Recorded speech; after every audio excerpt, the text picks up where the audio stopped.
Welkom by nog 'n episode van Feit of Versinsel, Vra vir Flip. Ek is Christel Cornelissen en in hierdie reeks speel ek duiwelsadvokaat saam met Flip Buys, hoof van die Solidariteit Beweging. Flip, baie welkom by nog 'n episode. Baie dankie, ek sien uit. Vir talle Afrikaners voel dit asof hulle geskiedenis vandag slegs vertel word deur die lens van skuld, sonde en skaamte.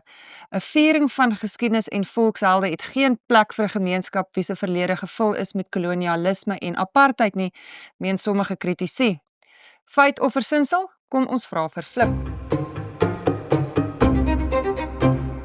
Flip, in hierdie episode vra ons hoe moet Afrikaners oor hulle geskiedenis dink? Met skuld, moet ons jammer voel oor alles, mag ons Afrikaner helde hê? Hoe kyk ons terug? Ek wil begin deur te sê dat elke gemeenskap sien homself as die sentrum van die wêreld en skryf sy geskiedenis as die sentrale verhaal van die mensdom. Daar is nie net een geskiedenis nie, ons moet eintlik praat van geskiedenisse.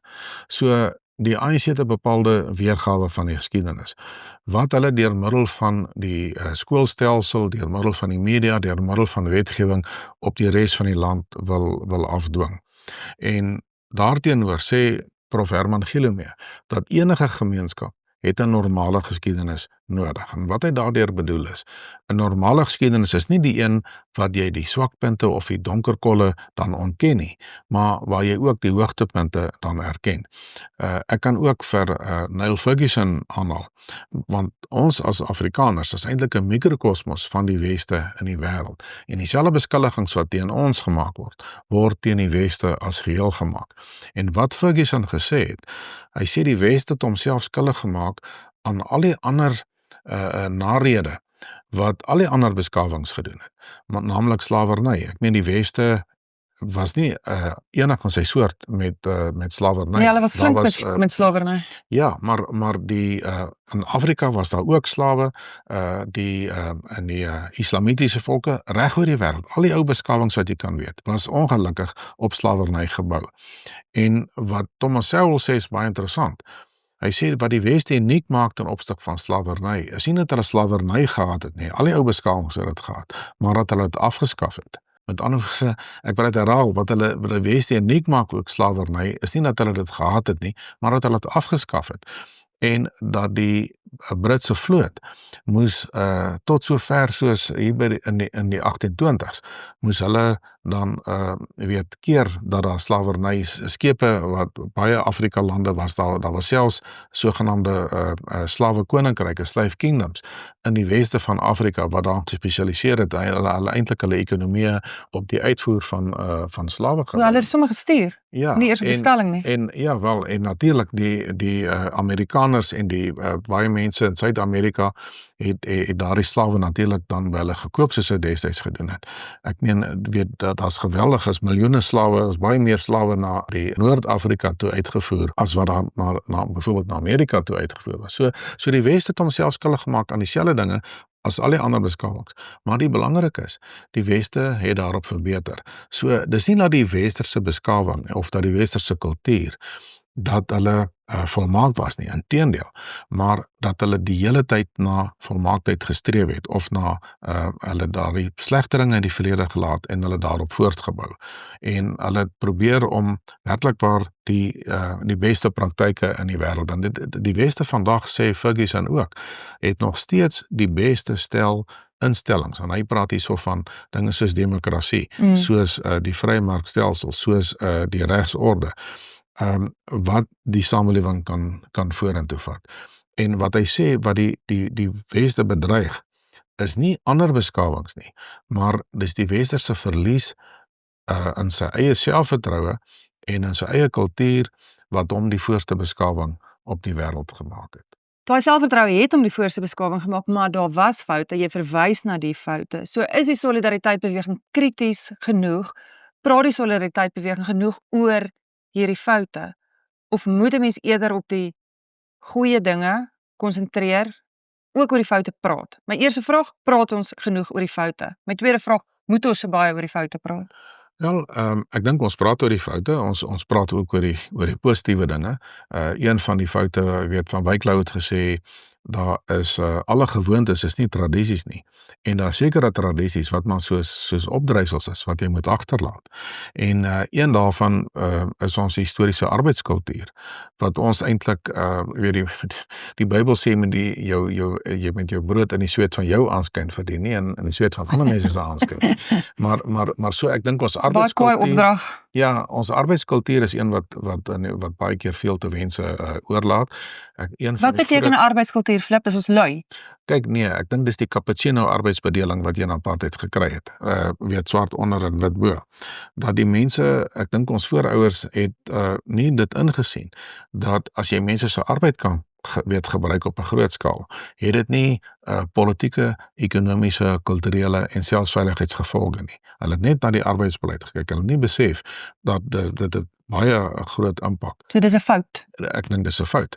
En ek dink die arbeidskultuur het al baie verander, maar dit is vir ons nog nodig om die werksmag te normaliseer en dit is hoekom ook mense oplei op alle vlakke van die samelewing. Ons lei mense op want ons glo dat weet dit is belangrik om ook jou eie werk te kan doen en nie neersien en sê maar hierdie tipe werk is eintlik nie ons mense se werk, dis eintlik 'n ander groep se werk.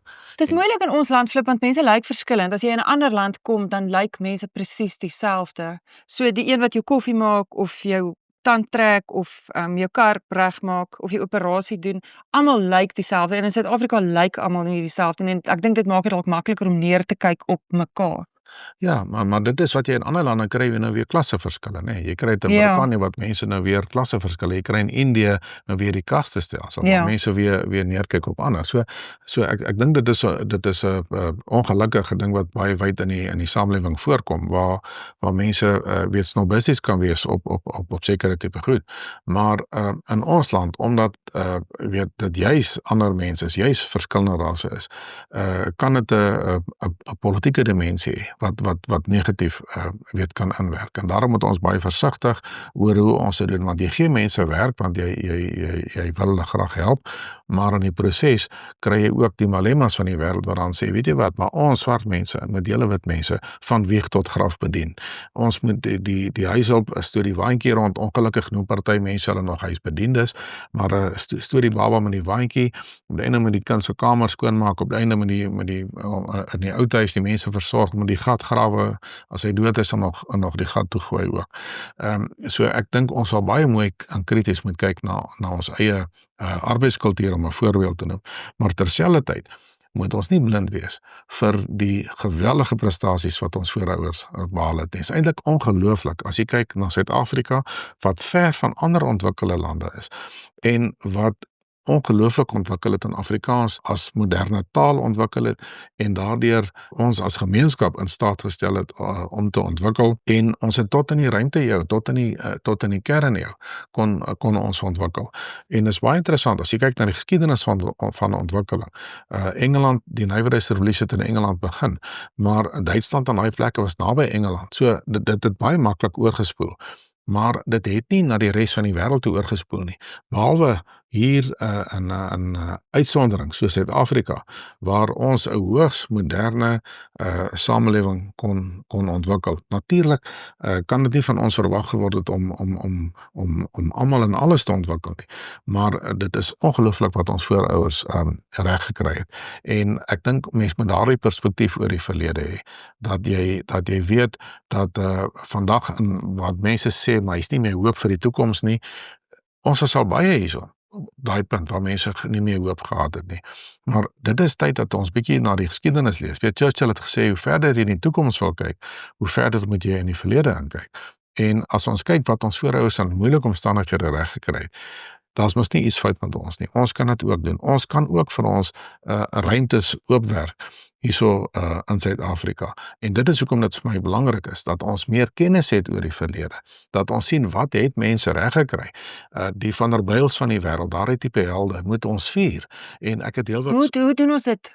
Praat van die Van der Bijls. Is ons besig om daai geskiedenis te skryf, Flip, of het ons staat gemaak op iemand anders om die Van der Bijls se geskiedenis uit hulle oogpunt vir ons op te teken? Is ons aktief besig om ons geskiedenis te skryf sodat ons kan leer Ek dink ons moet met baie daai terugkyk? ek is baie keer meer oor die verlede bekommerd as oor die toekoms. Meer oor die geskiedenis bekommerd, omdat ons mense dit nie genoeg opskryf nie, is heeltemal reg. Wie moet dit opskryf? Moet die solidariteit beweging dit opskryf? Moet ek dit opskryf? Wie moet dit doen? Ja wel, ek dink almal van ons het 'n verantwoordelikheid, maar ek dink ons moet ons historiese ook aanmoedig en ook platforms gee om dit te doen, soos wat Marula reeds doen met die hele Weet-projek. Maar as ek kyk na Hendrik van der Byl, dan is dit ongelooflik. Ek meen, hy het Eskom begin, hy het Eskom begin, hy het die Nywerheidsontwikkelingskoöperasie begin. Hy was letterlik die kern van die industrialisasie van Suid-Afrika. Onthou, Brittanje in die koloniale tyd het Suid-Afrika net gesien as 'n grondstofkolonie, wat hulle dan grondstoffe kom uithaal om Brittanje eintlik te industrialiseer. En Van der Byl het 'n wonderlike pos in Amerika gehad, en toe hy gevra word om terug te kom Suid-Afrika toe, kon die Amerikaners nie glo dat hy sy pos daar dan los nie. En hy het terugkom Suid-Afrika toe en hy het begin om Suid-Afrika te industrialiseer. Dis ongelooflik eintlik as jy kyk na ons min mense weet, ons spoorweë. Ons het baie meer spoorlyne as weet 'n kilometer gewys as Duitsland en Frankryk saam, om 'n voorbeeld te noem. En ek meen Kimberley het elektriese ligte gehad voor Londen. Dis ongelooflik wat hier so reg gekry is. En dit is nodig dat ons nie net na die politieke geskiedenis kyk nie, laat ons ook na die ekonomiese geskiedenis kyk, na die kulturele geskiedenis kyk. Mense wat, ek meen Afrikaans is een van net 4 tale wat gemoderniseer het in die vorige eeu. So daar's op elke gebied, op die kunstegebied, as jy kyk nog weet na die Pyrenees en die Van Wouws, die ongelooflikste prestasies wat op alle gebiede dan behaal is. En dit is nodig dat ons weer na daai prestasies kyk, weer na daai helde kyk. Want hoekom is 'n held belangrik? Nie omdat mense 'n held vir afgod of weet aanbid of wat ook al nie, maar dit gaan bloot daaroor. Dit gaan oor suksesverhale, dit gaan oor waardes wat jy oordra, dit gaan oor selfvertroue wat jy vir kinders gee om te streef na beter. As mense dink maar die verlede was net een weet 'n donker gat, dan gaan mense nie streef na beter nie. Maar om vir mense te wys wat het in die verlede gebeur, wat kan weer gedoen word, gee mense daai selfvertroue om die hand in die ploeg te slaan en daarom weer iets te doen. Leer uit die verlede vir die toekoms. Ek is Christel Cornelissen, baie dankie aan Flip Buys, hoof van die Solidariteit Beweging. Jy het gekyk na feit of versinsel, vra vir Flip. Meneer, ek sê vir jou baie dankie. Baie dankie. Tot ons weer gesels, totsiens.